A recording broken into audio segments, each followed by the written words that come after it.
Hey everybody, today is the first inaugural video of The Handbag Husband. the Handbag Husband. Today we are talking about our visit to the Hermes Topanga grand openings of the store in Los Angeles, California. So today we're going to talk about what the experience was like going to the store, waiting in line, getting there early. We're going to talk about the bags that we saw people bring. We're going to talk about the bags that we saw people get. And we're going to talk about the bags that were not for sale, but were there for people to drool on. So today is, I guess we would call it our visit number one, as we are trying to establish some sort of relationship with Hermes. So visit number one, we were at $0 spent in 0 bags offered. So first things first, let's talk about why we decided to even go to the Topanga Hermes store grand opening. And it's pretty quite simple because of the fact that we have one that's nearby us, which is the other main flagship store of Hermes in Los Angeles, which is the Hermes in Beverly Hills, but it is, to say the least, competitive. Which means that if you are looking to get a bag, or even if you're trying to establish some sort of relationship with an SA, it's going to be super duper hard at Rodeo Drive, just because they have so many wealthy people, so many people with big budgets and long Hermes histories that if you come walking in off the street, then you're really you don't have much of a fighting chance. Disclaimer though, we don't know from Beverly Hills, so we don't know if it's that difficult. We don't know. We've not even tried to go in Beverly Hills. Maybe it is better, but I don't know. I feel like it's going to be so competitive, and we're such a nobodies that it made sense for us to go to the brand new grand opening, and hopefully we can get maybe a fresh relationship building at a store that is sort of less competitive, even if it doesn't get as many bags as at Rodeo Drive. We don't have to fight off as many people to get the ones that we want. True. So that really is the hope and the expectations that we had for the grand opening. So let's talk about the experience of a grand opening overall, because this is the first real grand opening that I've really kind of ever been to. I think maybe there was a Blockbuster back in the day I went to or something. But this is the first real grand opening I've been for a while, so I didn't really know what to expect. First things first, you show up early on. There had been people there waiting since like 4:30, 5 o'clock in the morning, which is super duper early. I mean, these folks were super committed. They drove from kind of all over Southern California. I even think somebody from Colorado drove out just for this store opening. So obviously they had a similar idea that, hey, if we show up to this store and maybe we're not a big baller, big budget kind of person, there's an opportunity for us to get back. When I showed up there, we got there maybe about, I was number like 15 in line, so like midway through the line. So there were definitely people who had been there way longer than me, but I got there maybe at like 8 o'clock, 8:30, sometime around that. They open at 10. So it's about 2 hours early to get there. The mall itself had actually not opened as well, so we were just kind of waiting out there in the sun. And really the line makeup was kind of the people that you would expect it to be. There's lots of people who are they look fancy, right? They had lots of fancy kind of jewelry, and they had nice bags and things like that. Then there were kind of normies and people in suits and people with their husbands. Handbag Husband? Not the Handbag Husband, because I had to go by myself. But there were people there with all the different, all kinds of people that are there, as well as some of like the hoi polloi, the really fancy people who did show up in like the town cars and things like that, and got escorted in early on. Like the last minute though? Like right before it opened? Yeah, like right before it opened up, they showed up and they're like, oh, right this way, sir and madam. Sure. One day we could hope, maybe the channel takes off, we could get there. So waiting in line is a really interesting experience because, again, I'm relatively new to the Hermes kind of experience in the Hermes community, I guess we'll call it. We call it a community. You've been on there way longer than I have as far as Lurking? looking, and lurking Yeah. on them. But it's interesting to wait in line because you get all kinds of like gossip and hearsay and rumors and even a little bit of like magic that people are saying about how they're gonna get bags. You get to hear their hopes and kind of their desires and what they want. And I found it really cool because it really was kind of what we have been looking for.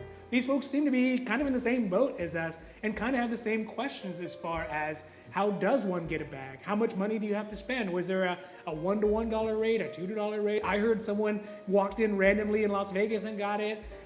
But you also get stories of real kind of true heartbreak. There's people who were waiting who said that they've spent, tens of thousands of dollars and waited multiple years and bought many, many, many, many pairs of Hermes shoes and still never been offered a bag at places like Beverly Hills or in Las Vegas or South Coast Plaza in Orange County. So it was really cool to see that, one, we're not the only people who have failed at getting bags on many occasions, but also the fact that there is a community around it. It is such a strong brand that people love it so much that there is a way to connect around it. And speaking of the competitiveness, I mean, it is competitive. There was definitely a competitive edge. There were some people there who were just kind of like, they knew their plan, they had everything laid out. They're like, we're gonna do this, we're gonna do this, this is how we're gonna negotiate. And I kind of like that too. I thought that was fun. And I think that I was at a real disadvantage not having you there with me.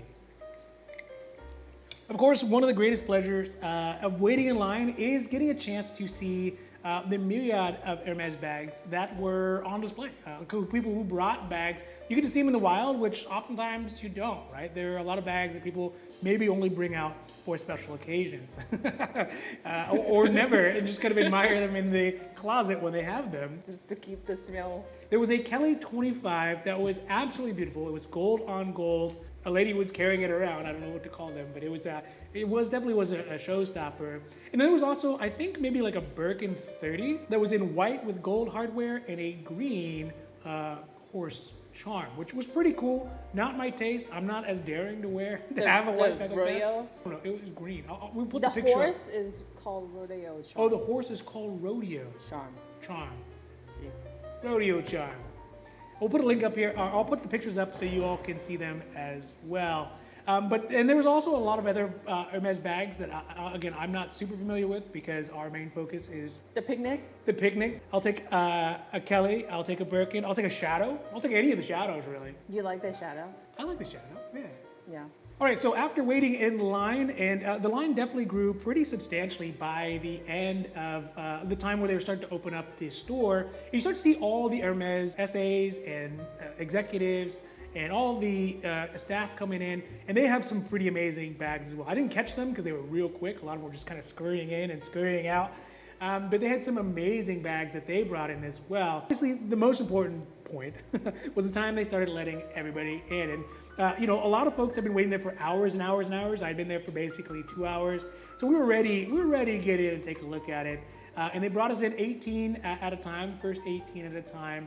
And the store is pretty amazing. It is exactly what you would think a Hermes store should be. And the design internally, at least what they had told me, is that it was designed to look like the Topanga Canyon. So they have kind of the same color, like a nice taupe, and each room has a feel and a vibe from around that area, which was really cool and a nice touch. And again, what you would expect from such a high level of a design firm like Hermes. How's the layout?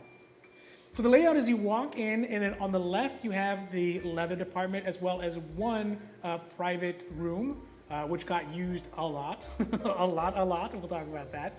And then also, if you keep walking forward, they have like the leather goods, like shoes and belts and scarves in the middle. Back right-hand side, they had the jewelry, which I guess I didn't even get a chance to take a look at it. And then on the left-hand side, which I did get to look at because we've got a lot of things to add here, is the home goods.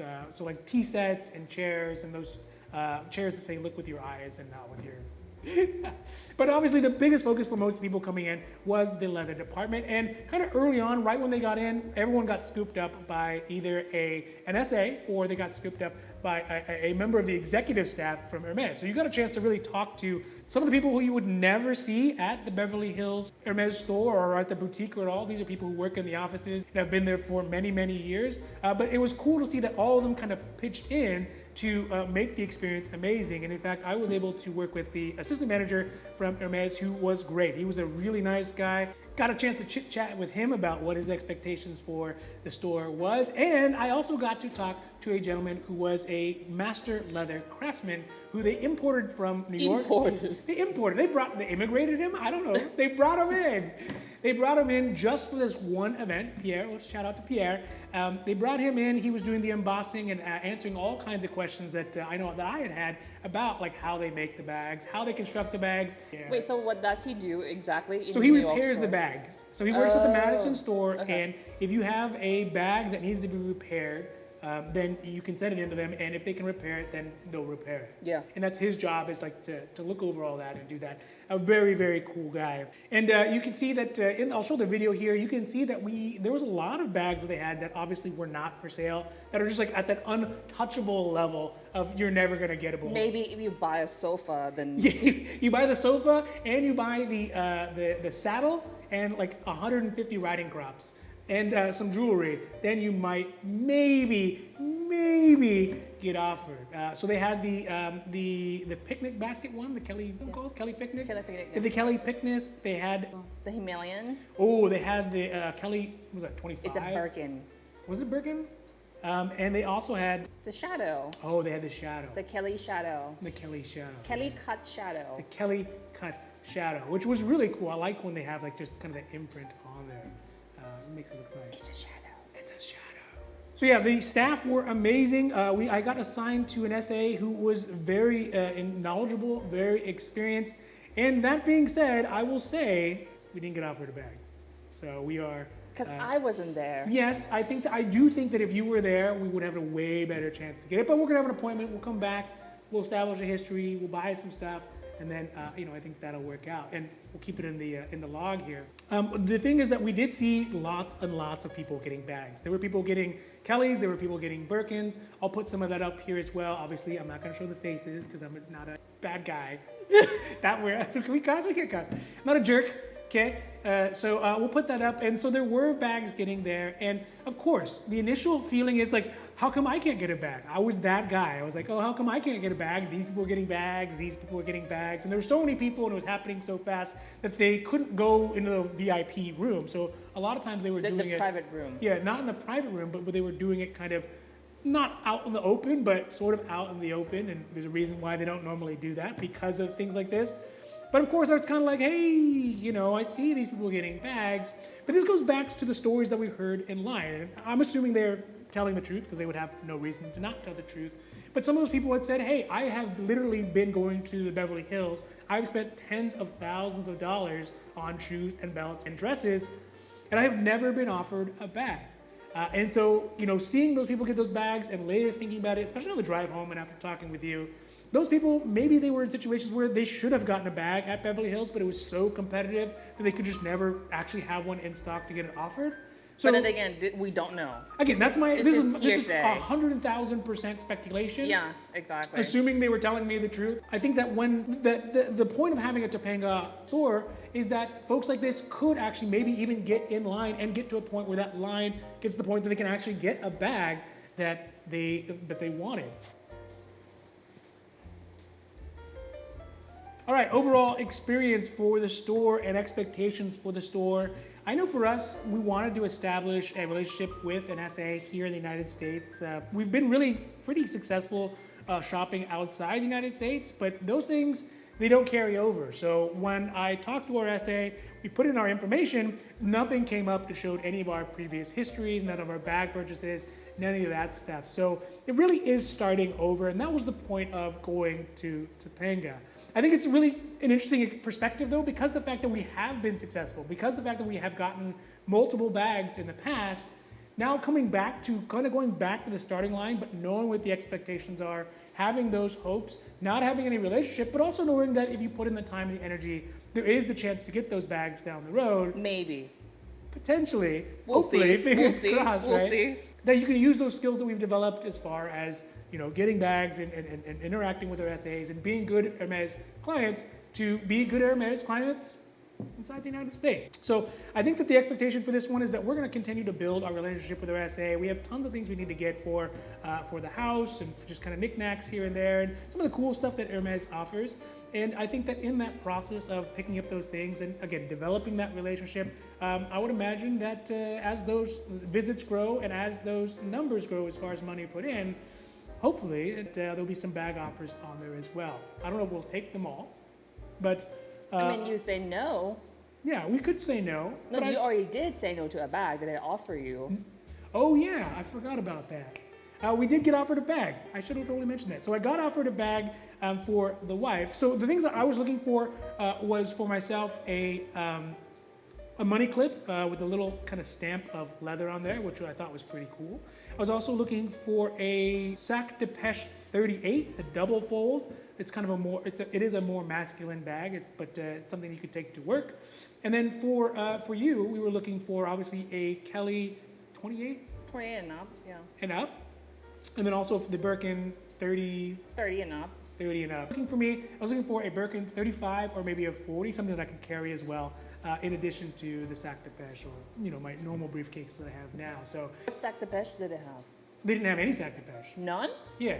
What? All they had was the Kelly. Kelly de Oh, the Pêche. Kelly de Pêche. Yes, they had the Kelly de Pêche. What color? It was black on black with silver hardware. Oh, I thought you meant black on black hardware. I was like, why do you didn't get that thing? No, black. And then for you, all they had to offer wasn't all they had to offer. It was a nice bag. Was the garden party, which is a nice bag. No party, but it's no party. I didn't want to be a party to it. So I left the store with no purchases, but an offer at a garden party.